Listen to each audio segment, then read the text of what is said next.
Budget hearing to order. 2.1, open the hearing. Here we go, Brandon. 2.2, hearing for proposed 2024 budget.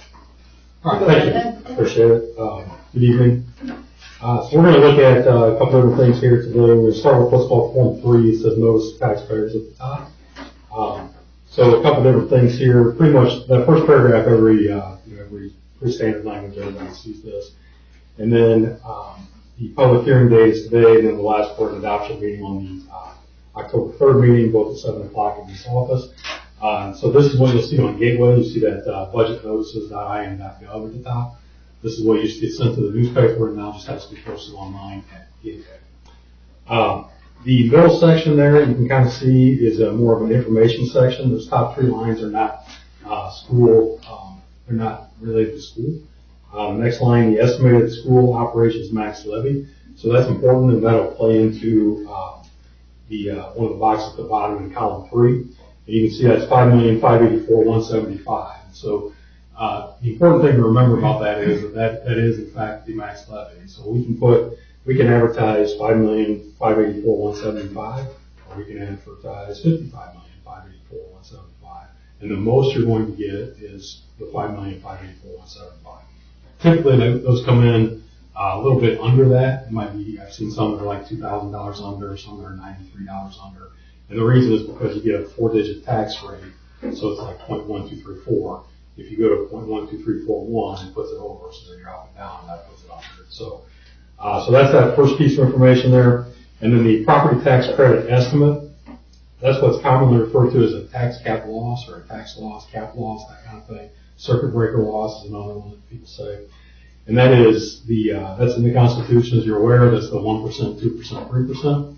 And so when you add up everybody's class of property in this district and add up the 1%, 2%, 3%, the school loses $803,900. So that just means that is off the just money that never comes in, just kind of just went away, 12, 15 years ago now. And then the bottom part there, where we have fund name, budget estimate, maximum estimated funds to be raised, etc. The rainy day fund is budget estimate of $600,000. We talked about that in August a little bit, just as the budget workshop. Don't really have any intention to spend $600,000, but we're there for just to kind of expedite the process if something happens. If that doesn't happen, we have to go through an additional appropriation hearing. That's depending on how dates line up and newspapers line up and that kind of thing, 17 to 30 days of waiting before we can spend any money. And so, again, no intention really to spend $600,000, but that it's there just in case. The next one down is debt service. And so our debt service fund is a budget estimate of $5,902,300, and that is that's the 3 or 4 bond issues that Plymouth has that we looked at last month. And so the payments for that would be that $5.9 million. Our estimated funds to be raised at $5,578,542. The current tax levy is $5,742,904, which is a decrease of 2.86%. And so part of that is there's a lot of ways that can happen. One of the reasons is because the AV here went up. And so the AV was about $1,110,000,000, I believe, and now it's $1,118,000,000 and change. So it did go up about, I think, 1.5%, 2%. So when that happens and the payment doesn't change, then the rate would have, or that levy would drop a little bit, and likely we'll see a little bit of a tax drop as well.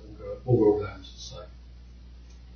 The education fund at $24,301,229. That's based on the estimate of the ADM that we have right now. And so, or the day we posted this, we tried to wait as long as we could to post this, so we could get the most accurate data we could on the education fund. That count, as you know, is not until October 2nd, so some things have changed between now and then. And what we'll get on the 1782 from the DLGF, which is when the DLGF says, here's your budget, it's approved as is, or you can make changes. There's a period of time, the 10 days after that, called the 1782 period, where the school can make changes based on what the DLGF did. They typically give, I don't know if I call them errors, but they typically give things to look at, like we will not approve your operations fund because the levy advertised is too high, which we know it is. I'll get to it in a second. So you have to make a change there, and so that's not a big deal. They always give us the same statement on the education fund, which is basically you did this, you guess what your ADM is, you estimated your ADM. If it's too high, fine. If it's too low, you need to make adjustments, but we don't know what your ADM is, so we're trusting them on that. And so that's kind of their way of saying, it's not taxed, it doesn't have a levy there. So it's kind of their way of saying, we're trusting what your estimate is, but if you said it was 3,200 and it comes in at 2,000, then you can make an adjustment down. So that will likely get approved for what it is, but there could be a chance in the future that we have to cut that down a little bit, depending on where ADM shakes out. And then finally on this page, the operations budget at $7,953,502. The maximum estimated funds to be raised is $5,695,859. So I just said that the most we're going to get is $5,584,175. And so the only reason we're up there is to protect the district in the event that AV would have dropped, in the event that some of the figures when the DLGF looks at it goes a little bit awry. So we're up 6.10%, which again will be lowered down to 4, because as we talked about at the August work session, the MLGQ for this year is 4%. So that's up just a little bit. It'll come back down to that 5,584,175. So, any questions on that? And I'm going to show you what's called a Form 4B. So that next page is called a Form 4B. So this is kind of where there's a lot of data entry, and then this is kind of where everything takes place. And so I just want to point out line 11, which is our property tax levy. So you remember we advertised at $5,695,859. I'll point out line 18, which is called operating balance, and so that means the amount of cash left at the end of any given year, in this case December 31, 2024. I'll point out the assessed value, which is right below that, and you can see it's $938,924,562. And remember at the work session we said that's 85% of the 2023 AV. And again, that's done to protect the district. In case you would lose AV, you'd have to lose a lot, 15%, to make this a little tighter when we advertise and not as much adjustment. Now, what's odd is there are some corporations that are getting close. In a county where one is 11%, they lost 11%. So, last year people were gaining 9, 10, 11, 15, 18. This year I got one that's down 11. So they're getting a little closer to that 15, but they're still protected if they went below 15% below. And then right below that is tax rate of 0.6066. And so, that is a little high, obviously. And so, you're saying your school board, you get your constituents, got a little bit higher tax rate advertised. And so I want to take your attention to the exact same sheet, but it's got the yellow one instead. Just as an example of how this levels itself back out. So point out line 11 again, $5,584,175. So I changed that from that 5.695 to the maximum levy. So we're at 5.584,175. Also changed the operating balance a little bit lower, $112,000 lower. Put the correct AV in, $1,118,848,934, and then get the new tax rate at 0.4991. So that's by no means official. I'm just using this as an example of how that works. So you can see what happens when we used the 85% of 23 AV. We're at a rate that would not make anybody happy in your community. When we put the actual AV in there, we got 11 cents without even really trying, without even really manipulating anything else. And so we included that one just to show that that's kind of how this exercise works. It takes 3 or 4 months to get to this point, but that's kind of how this exercise works. So before we go on to capital projects, capital assets, that kind of wraps up what's considered the actual budget. I'm glad to answer your questions. Hi, Laura Pryor, Plymouth Education Association. Yeah. Can you tell me approximately the percentage of the budget that the cash balance is? Yeah, you're talking about the education fund? Yes. I can, but not with the documents I have in front of me. Okay. So you can get back to me on that? Yeah. Thank you. I'll give you my phone number and you can text me your email or something. Okay. All right, thank you. Yep. So the reason I can't do that here is because I don't have the education fund 4B in front of me. So, and really the 4B for education wouldn't show the most up to date. You probably want to wait till the month of September or August is closed. Friday, obviously the last day. And so if we look at after that gets closed, we'll have a fund report, and then that will be more accurate than what this would be. All right. Any other questions? Okay, so now we move on to capital projects. So in the capital projects, we have capital acquisition and capital projects, capital in nature. And so that on the screen right there is our budget hearing, and then that's the resolution that we'll ask you to sign when we get to that point in October on the 3rd. And so if you scroll up just a little bit, you can see the bottom of the lines where you sign, but that's kind of gives you all the information we need for this project. And so in your packet then, you've got a list of 28 lines there that shows capital assets, capital projects, and that's going to show, that's capital projects. And that's going to show your estimated cost, an estimated start date and end date for the next 3 years, so 24, 25, and 26. You get projects, capital in nature there. And if you turn the page, the one that's current landscape with 8 lines on it would be your projects or your capital acquisition plan. And again, that's 26, 27, 28 as far as 24, 25, 26 as far as the years go, and the acquisition amount there on the right hand side.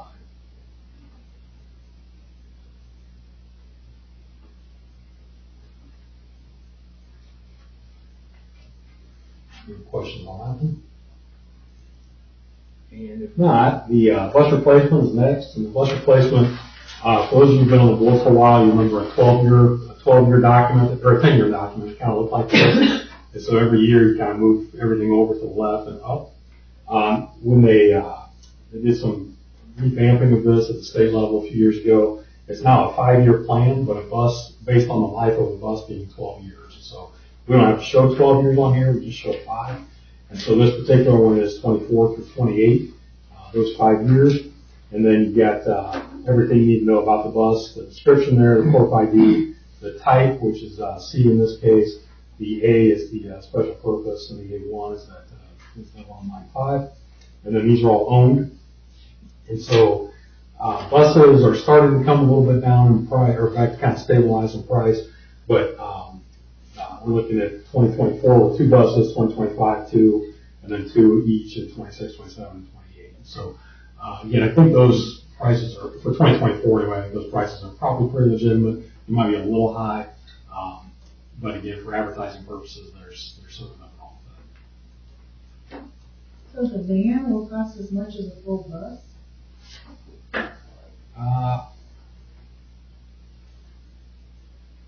Likely not. But 3 years out, I'm not sure.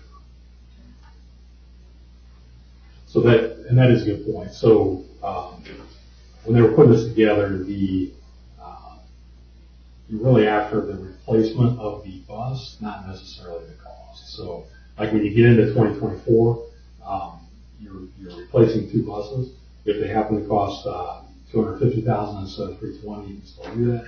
If they happen to cost $340,000 instead of $320,000, if the board approves it, you can do that as well. So you're looking at the number of buses replaced, not necessarily the dollar figure. And that all comes out of the operations fund. So that's the budget we're looking at for maximum levy. And Ted, you can correct me if I'm wrong, but that van, when it's replaced, will be replaced by a special ed bus that has the wheelchair addition to it, et cetera. So it's going to be replaced by a special ed bus that just costs more than other vans that we used to maintain cost.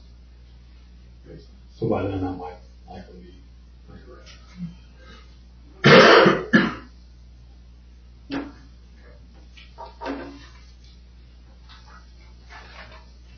Okay. Any questions on that one?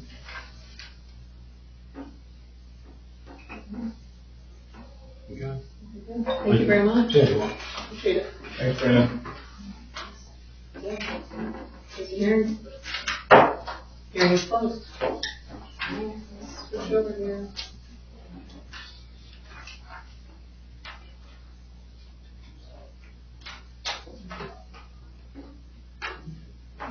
you.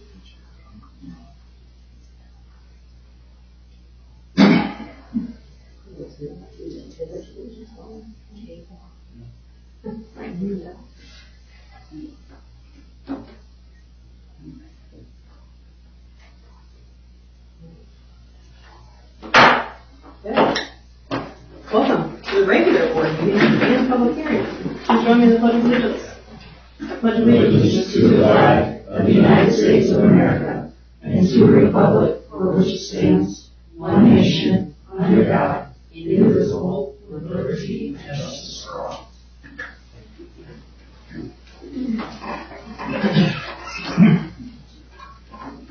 1.2, opening setting of agenda for meeting. Any additions? Take a motion to approve the agenda. Take a second. Second. Thank you. All in favor, please signify by saying aye. Aye. Opposed? Motion carries. Thank you. 1.3, audience participations on agenda items. Okay. On to 2.1, public hearing, collective bargaining, open the hearing. Mrs. Cryer, the floor is yours. Thank you, and good evening. My name is Laura Cryer. I am the co-president of the Plymouth Education Association, and in accordance with Indiana law, we are now opening the hearing to take public testimony to discuss matters related to collective bargaining in the school. The public testimony can be written or oral, and the corporation employee, which is Mr. Mayborder, and myself, the exclusive representative, we don't necessarily need to comment or answer questions during the public hearing, but we definitely would like to hear any comments, and we'll take them into consideration. So at this time, any comments from the audience? As I do not see any, I would recommend we close the hearing. Thank you, Mrs. Cryer. We will close the hearing. All right. On to the consent agenda. We'll take a motion to approve the consent agenda. So moved. Thanks, Robin. Take a second. Okay. Thank you. Anything you want to pull out or discussion, questions? All right. All in favor, signify by saying aye. Aye. Opposed? Motion carries. All right. 4.1, project update, Mr. Schultz.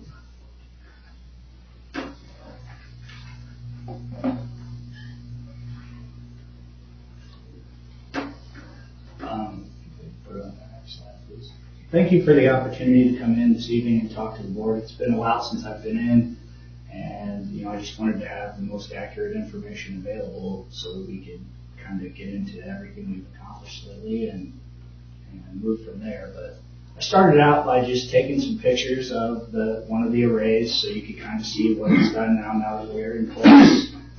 We cover and occupy a footprint of just over 4 acres of land space on both sites. We did use that Indiana wildflower mix, which was a recommendation of the Purdue University Office Extension Entomology Department. The pollinators and all that, trying to reduce our mowing footprint, but make it attractive and make it blend and fit into the community well. The locations were of key importance to us in that we didn't want to detract from overall appearance in the surrounding community. I know that's kind of been a topic for people, so we tried to address that. At Riverside, I felt like we accomplished that by moving the array far off of the roadway. And at Washington, we placed it as far away as possible from homes and up in that northwest corner of the property out by the railroad crossing. And we actually did put landscaping projects in around those where it was fenced, which will, with some time, be positive enhancements to the community, we felt like. The next slide. So this slide kind of represents a snapshot of what we see from daily production. It's just kind of a quick, like I pulled this information from the inverter on August 27th at 3 p.m. And so Riverside that day was producing 2.24 megawatt hours at that day. And at that instant, at 3 p.m., we're producing 418 kilowatt hours of electric. The month we produced 62 megawatt hours, at that point in August. And for the year, we've produced 405 megawatt hours. So I think it's really impressive what we have gotten from it from a production standpoint. Washington, you can kind of see the data there. And I did include that we came online at Washington on January 16th and Riverside was on February 13th. We had to do that every day when school was not in session, so we had to take power down on the building. If you could, the next slide. So this is some more data that I can pull from the inverters and from the SolarEdge app. And basically,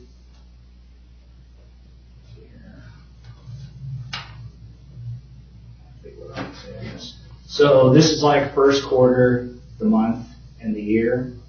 And what we can take away from this, when you look at Riverside, you'll notice we had a pretty level trend going up, but then when you look at Washington, the March kind of falls off a little bit, and that is attributed to a problem that we encountered with one of the inverters, which we had to wait on parts. And I mean, coming out of the pandemic, parts were somewhat not available as much as we would like. One other thing we did encounter also is that June in particular was kind of a little bit of a flat month for us, where I thought it might be a little better than that. And I guess I'm kind of attributing that to like the Canadian wildfire. There was an unusual large, clouding in that month, in one of the longest months. So I would typically expect that we would see better production than that. So those are kind of some things we encountered from it. I would say when you open something that on this scale and this size, you'll encounter a few little glitches, but nothing major. The environmental benefits. So we were basically, as of August 27th, for both projects, we basically avoided 960,290 pounds of CO2 emissions. So in order to sequester that much CO2, you would have to have 7,256 tree seedlings grown for a period of 10 years to offset what we did not use in power from NIPSCO, basically. According to the United States Environmental Protection Agency, 960,290 pounds of CO2 is basically the equivalent of driving your car over 1.1 million miles in the emissions that we would have produced. It's also equal to burning 487,917 pounds of coal for energy. It would also be equal to basically 18,854 bags of trash not going into the landfill. So, the environmental benefits nicely complement the utility savings. The project's been very interesting. I've learned a lot working with it. If you could, the next slide. This is an actual screenshot of our recent NIPSCO bill I got from Brittany. And so those are bills for Riverside and Washington. Riverside has seen significant reductions in consumption, and Washington has essentially produced all of its own power since April of 2023. We have net zero basically out at Washington, so I thought that was kind of an actual real world there that you can see on the statement. We actually elected to, we determined it was not practical to produce 100% of the power at Riverside, and that was due to the costs associated with updating the NIPSCO power grid to accept the additional electricity. So we had to keep the size around 550 kW range. So we offset it significantly. The project cost at bid date was $1,273,253.31. We awarded that to SES on April 26th. When Mr. Boyer and I were making some rough analysis on annual savings, we're on track at approximately $138,732 a year. that's about what it's looking like at this point. Let's see if we could, the next slide. So next steps, I felt like, continue to collect the data so we can lock in the best possible rate plans with our utility provider.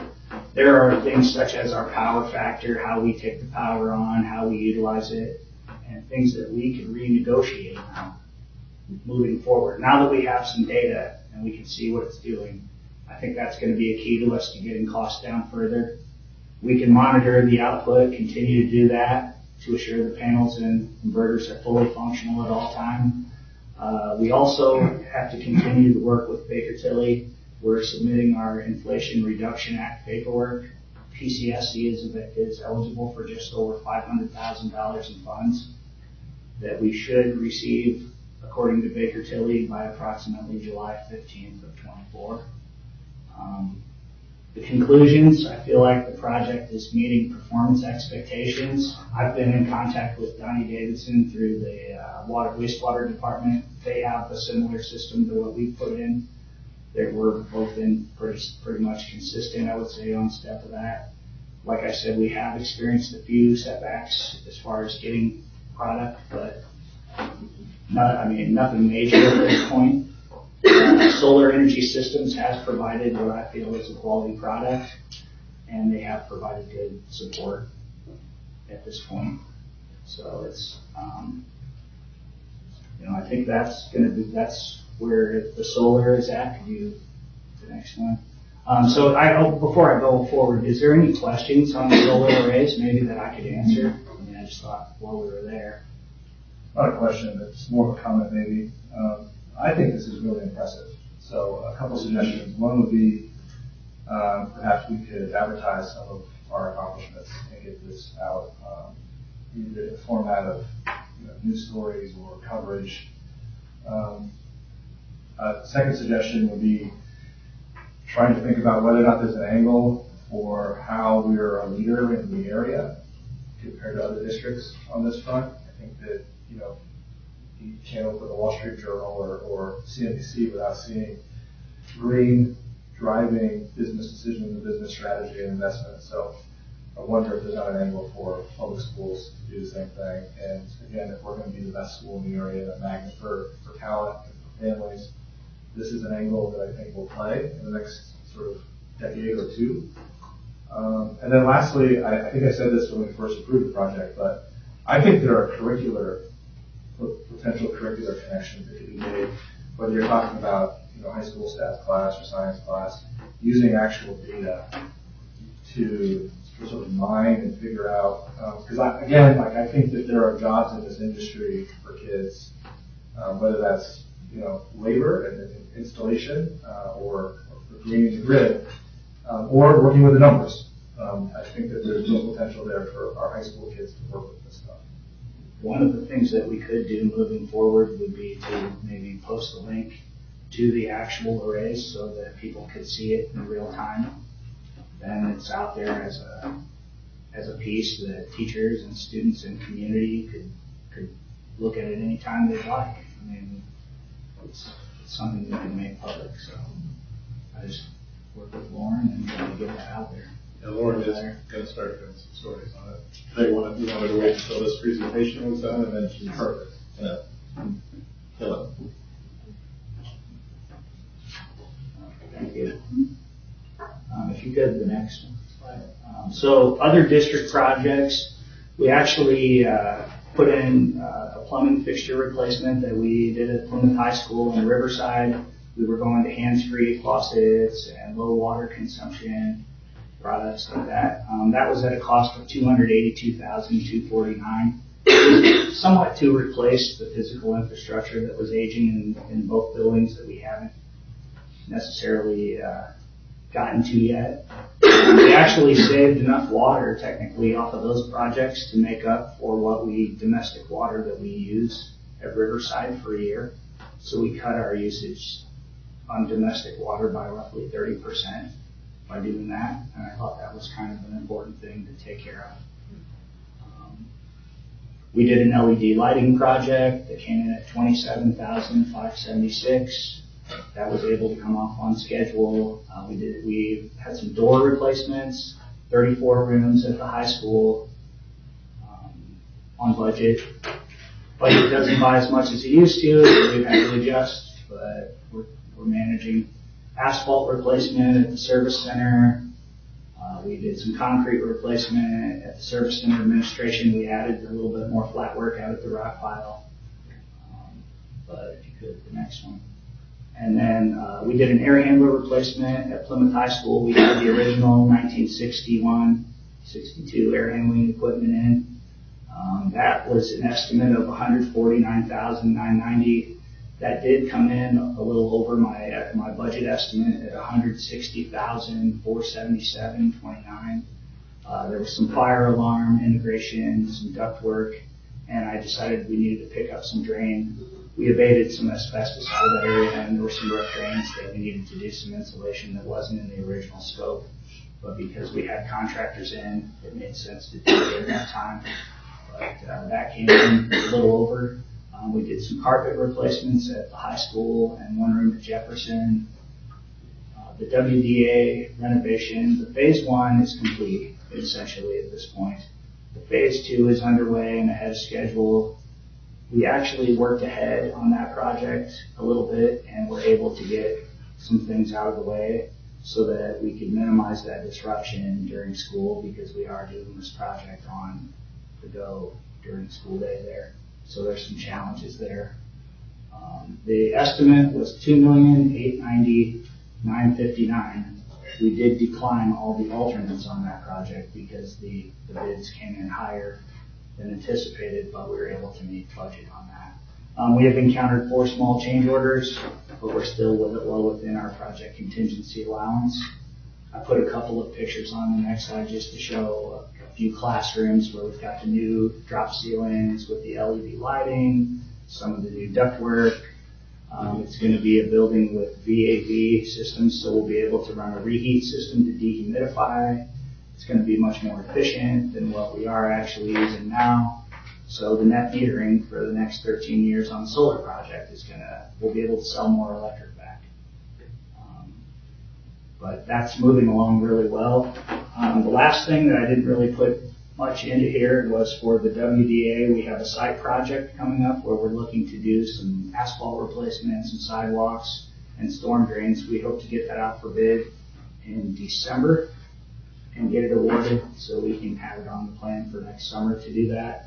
Right now, we just have the boundary and topographic surveys are complete. We plan to assess the traffic patterns and work with our new principal over at that building a little bit to just make sure we're meeting the district needs.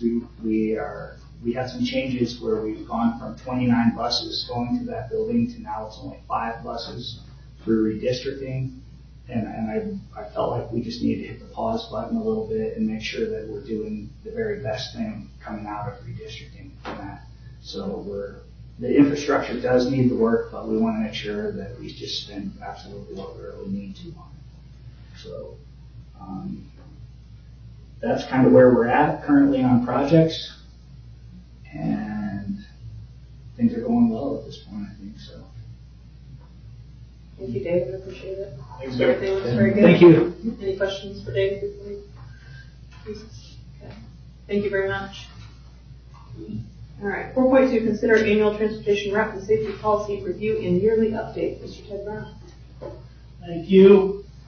Each year we have to review all of our routes and then our school safety policies. Applies to our transportation. I have 2 awesome staff members, Alan and Pam, who have worked very hard over the summer for all the redistricting, and so we reviewed and changed all of our routes. And then, as part of me taking this over, I have reviewed all the policies to help better understand what we're doing in transportation. So I presented a letter to Mr. Mayor stating that we have done that for us to send down to the Department of Education. Could you tell us just a little bit about how the redistricting has gone from transportation side of things? We are too efficient. Too efficient. We are getting to the buildings too early, and we've had to push back our times multiple times because our routes are getting shorter, and then as we get to all the schools, we're not arriving in the big packs like we were, and so it is actually working very well.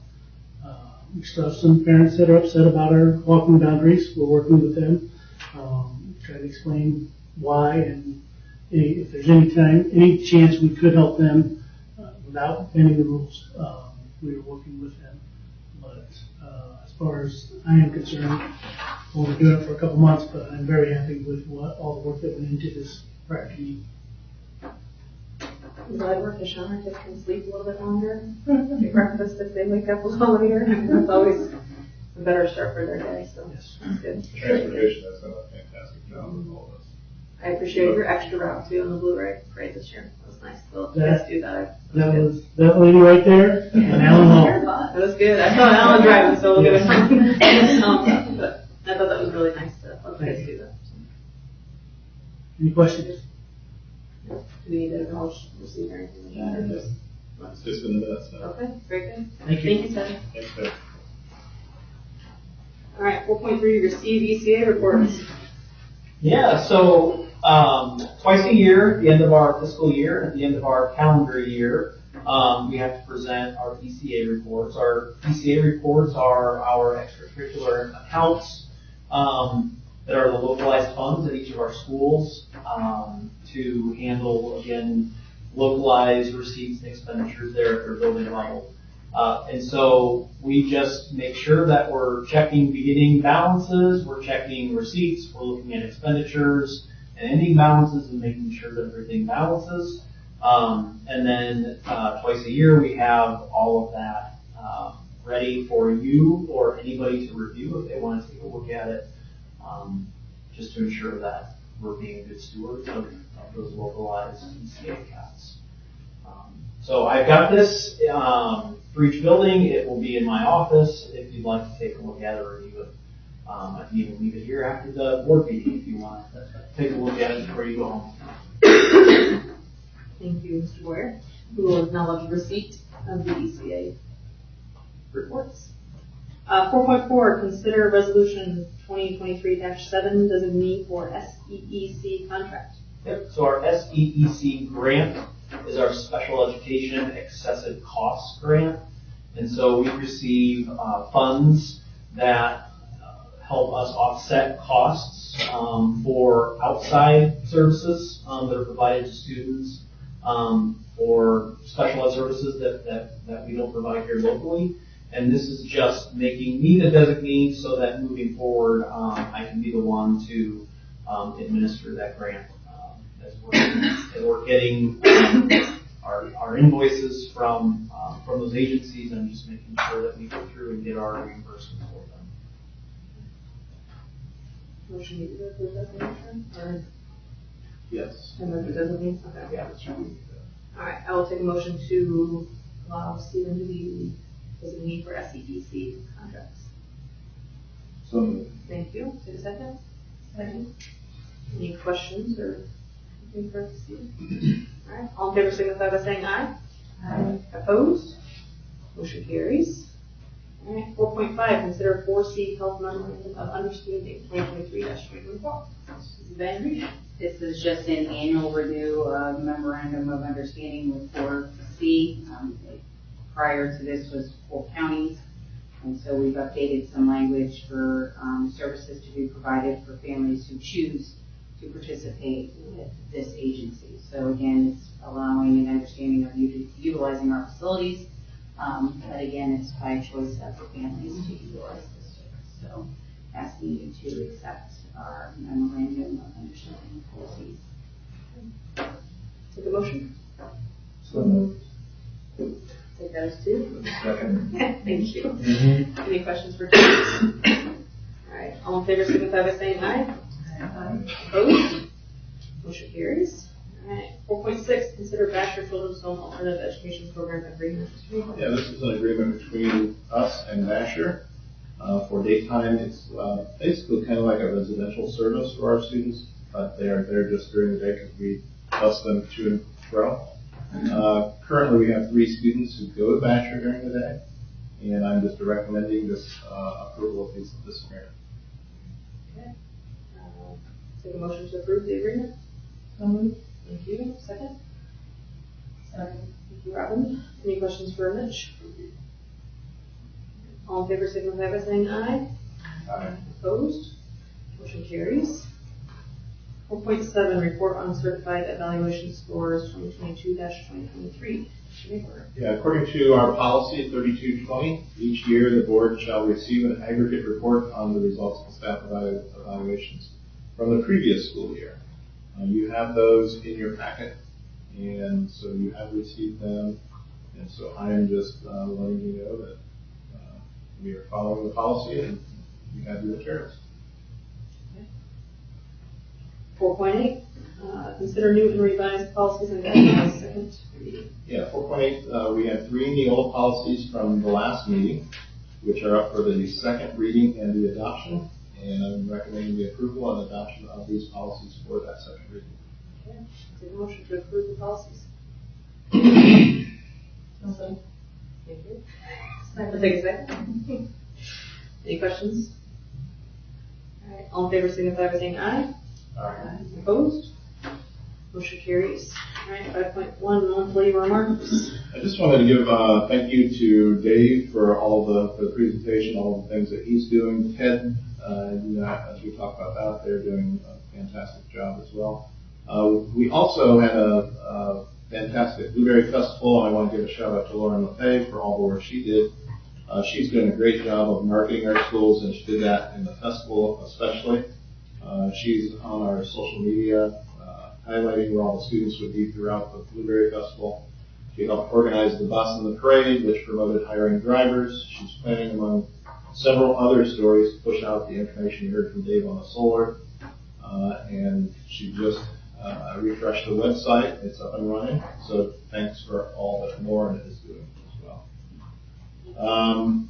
Then a reminder that the fall conference is the 25th and 26th. So we will leave for Indy on the 24th. So I will at some point need to know before then who's going from where. And so you can help me out with that. Would you like a ride? That's the question. No, not that I would like to ride. I mean, who We would like to who ride. would like to ride? Would you You, like to yeah, ride? That's right, basically, yes. So if you can help me out with that, that would be great. And then a leaving time would be helpful too. The next regular meeting is October the 3rd, and that's at 7 p.m. So, 6.1, audience participation on agenda items. This is correct. Yes, item 4.4, maybe just point of information or just a reminder, but that resolution will be posted on the minutes as well. I see it's not there currently. Yeah, it will, that was my error. All right, thank you. Any others? All right, 7.1, I'll take a motion to adjourn. Thank you. Thought maybe you guys were sticking around. Second? Second. Thank you. All in favor, signify by saying aye. Aye. Opposed? Motion carries. Thank you.